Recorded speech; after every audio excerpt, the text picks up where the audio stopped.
शांती. आज आहे 25 जुलै 2026 ची मुरली. महावाक्य आहे, गोड मुलांनो, तुम्ही इथे आला आहात स्वतः सहित साऱ्या दुनियेची काया कल्पतरू बनविण्याकरिता. आठवणीद्वारेच काया कल्पतरू होईल. प्रश्न आहे, नरकवासीपासून स्वर्गवासी बनण्याची विधी कोणती आहे? आता तुम्हा मुलांना जीवन दान मिळत आहे ते कसे? उत्तर, नरकवासीपासून स्वर्गवासी बनण्यासाठी जरूर मरावे लागेल. बाबा म्हणतात, मी आलो आहे तुम्हा सर्वांना मृत्यू देण्याकरिता. तुमच्या या देहाला नष्ट करून फक्त आत्म्यांना घेऊन जाईन. हेच खरे जीवनदान आहे. यासाठी ही महाभारत लढाई आहे, ज्यामध्ये सर्वांचा विनाश होईल आणि मग आत्मे पावन बनून परत घरी जातील. नंतर मग स्वर्गामध्ये येतील. गीत आहे, माता ओ माता तू जग की भाग्य विधाता. ओम शांती. गोड गोड रुहानी मुलांनी गाण्याची ओळ ऐकली. जगत अंबेची महिमा ऐकली. जगत अंबा इथे भारतामध्येच गायली जाते. जगत अंबा आहे तर जगत पिता देखील जरूर असेल. जगत अंबा सरस्वतीलाच म्हणतात. वास्तविक तिचे नाव एकच असले पाहिजे. तुमचे देखील नाव एकच आहे ना, 2-3 तर नाहीत. आता जगत अंबेला बरोबर साकारमध्ये दाखवतात. शरीरधारी आहे. जगत पिता देखील आहेत, ज्यांना प्रजापिता देखील म्हटले जाते. जशी साऱ्या जगाची अंबा आहे तसे साऱ्या जगाचे पिता आहेत.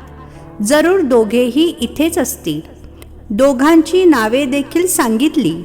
दोघेही आहेत प्रजापिता आणि प्रजामाता. आता दुसरे जगत पिता म्हटले जाते निराकार शिवबाबांना. जे सर्वांचे पिता आहेत त्यांचे नावच आहे परमपिता, परम आत्मा शिव. फक्त ईश्वर अथवा परमात्मा म्हणायचे नाही. त्यांचे नाव रूप देखील आहे ना. त्यांना गॉड फादर म्हटले जाते. एक आहेत आत्म्यांचे पिता, दुसरे आहेत साकारी मनुष्य आत्म्यांचे पिता आणि मम्मा. शिव आहेत आत्म्यांचे पिता. आत्मा म्हणते ते आमचे पिता आहेत. मग आत्म्याला हे साकार शरीर मिळते तेव्हा म्हणतात ब्रह्मा बाबा. तर 2 पिता झाले, एक शिवबाबा, दुसरे प्रजापिता ब्रह्मा. ब्रह्मा आहे शिवबाबांचा मुलगा. एक निराकार पिता, एक साकारी पिता. निराकार पित्याला म्हटले जाते पतित पावन. ब्रह्मा अथवा सरस्वतीला पतित पावन म्हटले जात नाही.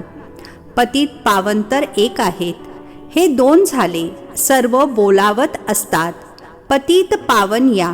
तर 2 पिता झाले. शिवबाबा आहेत रचयिता. नवीन दुनिया रचतात. तर सर्वप्रथम ब्रह्माला जरूर रचावे लागेल. विष्णू आणि शंकराला कधी प्रजापिता म्हणत नाहीत. ब्रह्मालाच प्रजापिता म्हणतात. तर शिवबाबा प्रजापिता ब्रह्माद्वारे ॲडॉप्ट करतात. म्हणतात आम्ही शिवबाबांची मुले आहोत.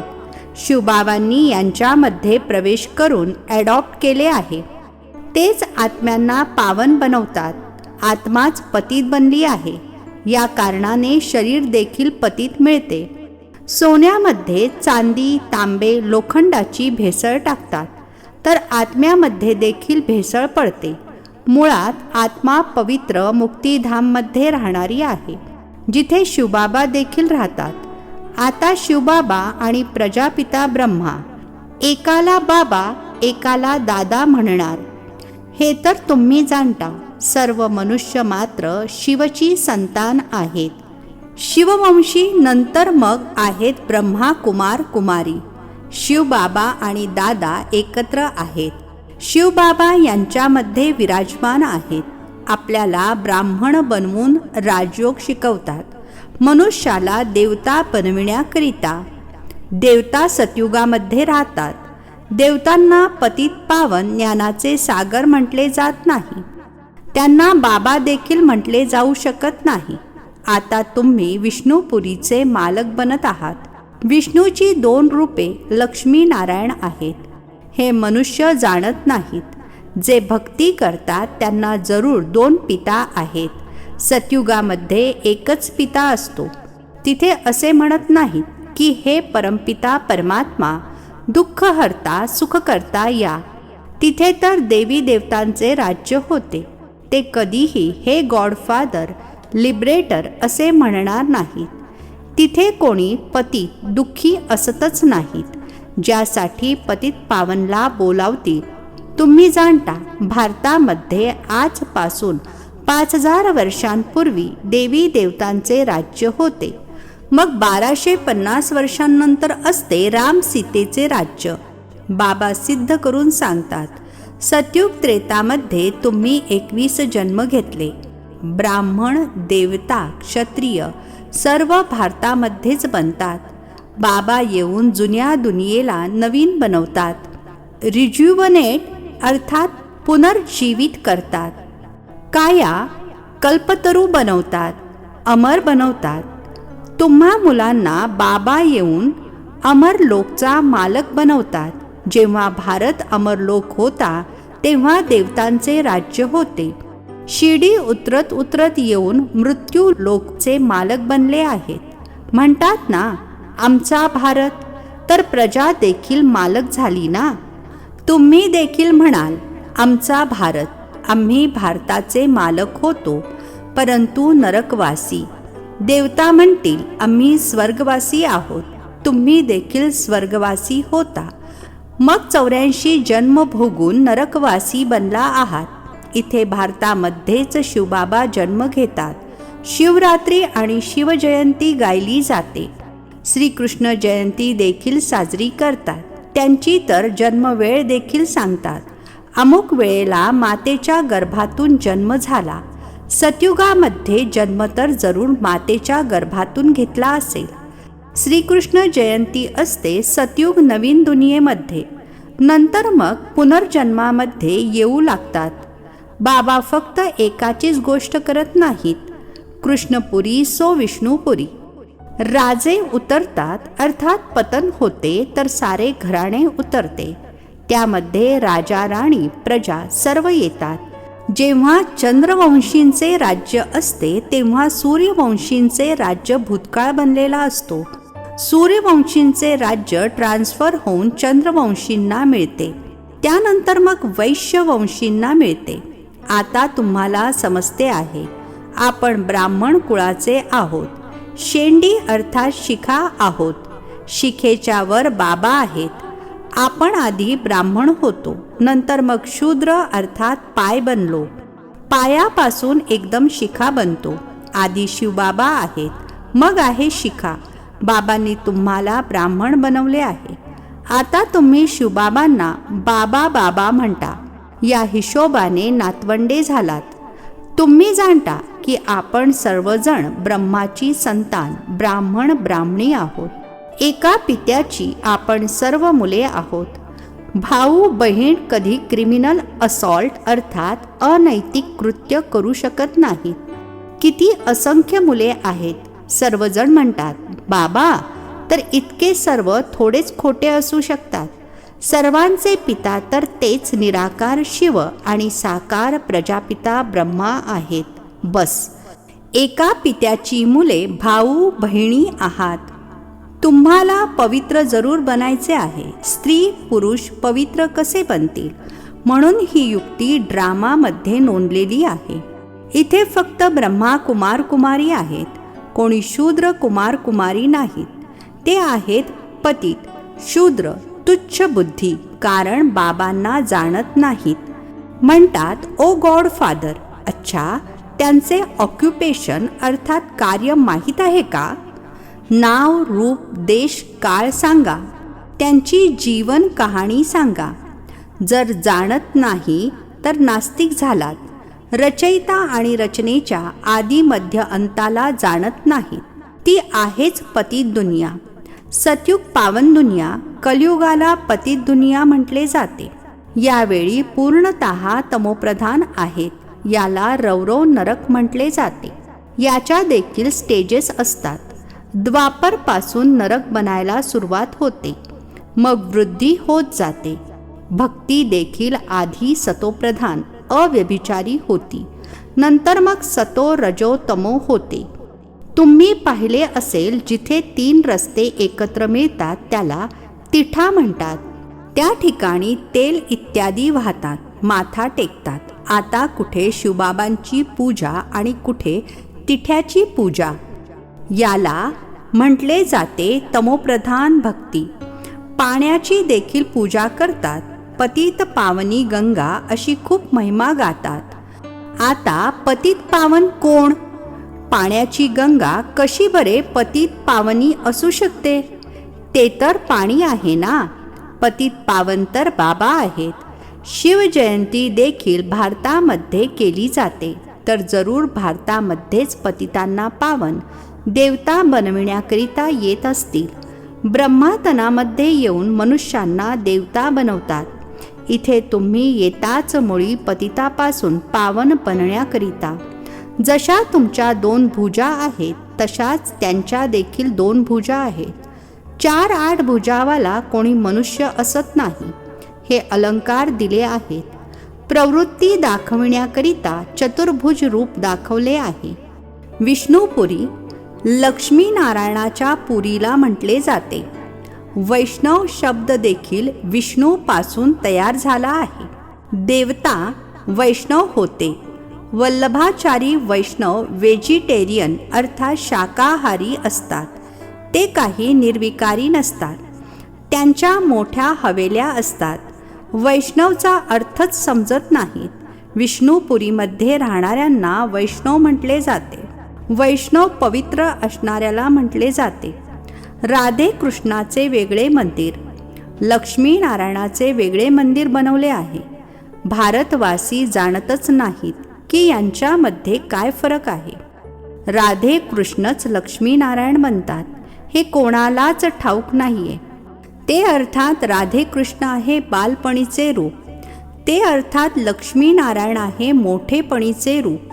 लक्ष्मीनारायणाच्या बालपणीची चित्रे कुठेच नाहीत. लक्ष्मीनारायणाला सतयुगामध्ये, राधे कृष्णाला द्वापरमध्ये घेऊन गेले आहेत. आता तुम्ही रचयिता बाबा आणि रचनेच्या आदी मध्य अंताला जाणले आहे. बाबा झाडाचे देखील रहस्य समजावून सांगतात. ड्रामाचे देखील रहस्य समजावून सांगतात. झाड पाहिल्याने समजतील की शंकराचार्य तर कलियुगामध्ये येतात. संन्याशांचे घराणे काही सतयुगामध्ये असू शकत नाही. सर्व भगवंताची मुले आहेत, तर स्वर्गवासी असली पाहिजेत. परंतु सर्वच काही स्वर्गवासी बनत नाही, केवळ देवताच बनतात. आता तुम्ही ब्राह्मण वंशी बनला आहात, नंतर मग देवता बनाल. पवित्र जरूर बनायचे आहे. तुम्ही जाणता, लहान थोर सर्व ब्रह्मा कुमार कुमारी आहेत. दोघेही म्हणतात, बाबा आम्ही तुमची मुले आहोत, ब्राह्मण आहोत. हे आहेत बाप दादा, आदिदेव ब्रह्मा आणि शिवबाबा. तुम्ही जाणता, आपण ब्रह्मा बाबा आणि शिवबाबांच्या समोर बसलो आहोत. बाबा म्हणत आहेत, माझी आठवण करा तर पतितापासून पावन बनाल. आपण वारसा शिवबाबांकडून घेतो. शिवबाबा आमचे पिता देखील आहेत, पतित पावन देखील आहेत, गुरु देखील आहेत. आता हे आहे संगमयुग, पतितापासून पावन बनण्याचा संगम. पतित पावनद्वारेच पावन बनतात. संगमयुगावर नद्या आणि सागराचा संगम होतो. नद्यांचा काही संगम होत नाही. आता ज्ञानसागर आणि तुम्हा आत्म्यांचा अर्थात मुलांचा मेळावा भरतो. तुम्ही आलाच आहात ज्ञानसागराकडे. तुम्ही ज्ञानसागरातून उगम पावलेल्या ज्ञानगंगा आहात. तुम्ही ज्ञान स्नान करून पावन बनवता, योग शिकवता. सागराचा परिचय देऊन तुम्ही इथे मेळाव्यावर घेऊन आला आहात. यावेळी तुम्ही जेव्हा ब्राह्मण बनता तेव्हा तुम्हाला 3 पिता असतात. लौकिक पिता देखील आहेत आणि प्रजापिता देखील आहेत आणि मग शिवबाबा देखील आहेत. भक्ती मार्गामध्ये 2 पिता असतात. सतयुगामध्ये 1 पिता असेल. या समजून घेण्याच्या गोष्टी आहेत. आता तुमची आत्मा म्हणते, माझे तर एक शिवबाबा, दुसरा कोणीही नाही. मित्र, संबंधी इत्यादी असूनही म्हणतात, माझे तर एक शिवबाबा आहेत. त्यांच्या आठवणीद्वारेच पतितापासून पावन बनायचे आहे. आत्मा जाणते ते आपले पिता देखील आहेत, टीचर देखील आहेत, सद्गुरू देखील आहेत. मज आत्म्याला बाबा नेण्यासाठी आले आहेत. ब्रह्मातनामध्ये प्रवेश करून पावन बनवतात.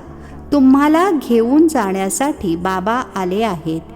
मी तुम्हा सर्वांना मृत्यू देण्यासाठी आलो आहे. नरकवासीपासून स्वर्गवासी बनण्यासाठी जरूर मरावे लागेल ना. तुमच्या या देहाला नष्ट करून बाकी आत्म्यांना घेऊन जाईन. बाबा म्हणतात, तुम्हाला जीवन दान देतो. ही महाभारत लढाई आहे ना. सर्वांचा विनाश होईल, नाहीतर कसे बरे घेऊन जाईन. आत्म्यांना पवित्र बनवून घरी घेऊन जातो. ते तर शांतीधाम आहे.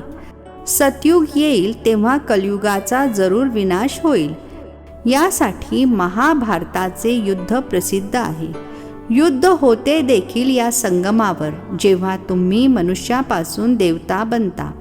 अच्छा, गोड गोड खूप वर्षांनंतर भेटलेल्या मुलांप्रती मात पिता बापदादांची प्रेमपूर्वक आठवण आणि सुप्रभात. आत्मिक पित्याचा आत्मिक मुलांना नमस्ते. आम्हा आत्मिक मुलांचा आत्मिक पित्याला नमस्ते. धारणेसाठी मुख्य सारांश आहे. पहिला पॉइंट आहे, ज्ञानसागरामध्ये ज्ञानस्नान करून स्वतःला पावन बनवायचे आहे. मित्र नातेवाईकांसोबत राहत असताना बुद्धीमध्ये राहावे की माझे तर एक शिवबाबा, दुसरा कोणीही नाही. दुसरा पॉइंट आहे, विष्णुपुरीमध्ये जाण्याकरिता पक्का वैष्णव अर्थात पवित्र बनायचे आहे. नरकातून जिवंतपणी मरून बुद्धियोग स्वर्गामध्ये लावायचा आहे. आजचे वरदान आहे, त्या एकाचाच ध्यास, एकावर भरवसा, एकरस अवस्था याद्वारे नेहमी निर्विघ्न बनणारे निवारण स्वरूप भव. त्या एकाचाच ध्यास, एकावर भरवसा, एकरस अवस्था याद्वारे नेहमी निर्विघ्न बनणारे निवारण स्वरूप भव. स्पष्टीकरण आहे, नेहमी एका बाबांचा ध्यास, बाबांच्या कर्तव्याचा ध्यास यामध्ये असे मग्न होऊन राहा की संसारामध्ये कोणतीही वस्तू अथवा व्यक्ती जरी असली तरीही तसा अनुभवच होऊ नये. अशा एकाच्या ध्यासामध्ये, एकाच्या भरवशावर एकरस अवस्थेमध्ये राहणारी मुले सदैव निर्विघ्न बनून चढत्या कलेचा अनुभव करतात. ती कारणला परिवर्तन करून निवारण स्वरूप बनवतात. कारण पाहून कमजोर बनत नाहीत, निवारण स्वरूप बनतात. स्लोगन आहे, प्रशंसेच्या आधारावरील प्रसन्नता अल्पकाळासाठी राहते. प्रशंसेच्या आधारावरील प्रसन्नता अल्पकाळासाठी राहते. हे अव्यक्त इशारे. ज्वाला स्वरूप स्थितीमध्ये राहून शक्तिशाली आठवणीचा अनुभव करा. ज्वाला स्वरूप स्थितीचा अनुभव करण्यासाठी निरंतर आठवणीची ज्वाला प्रज्वलित राहावी. याची सहज विधी आहे. सदैव स्वतःला सारथी आणि साक्षी समजून चाला. आत्मा या रथाची सारथी आहे. ही स्मृती स्वतःच या रथापासून अर्थात देहापासून अथवा कोणत्याही प्रकारच्या देहभानापासून न्यारे बनवते. स्वतःला सारथी समजल्याने सर्व कर्मेंद्रिये आपल्या कंट्रोलमध्ये राहतात. सूक्ष्म शक्ती, मन, बुद्धी, संस्कार देखील ऑर्डर प्रमाण राहतात. अच्छा, ओम शांती. नवनवीन मराठी व्हिडिओज प्राप्त करण्यासाठी सबस्क्राईब करा मराठी गॉडलीवूड चॅनलला.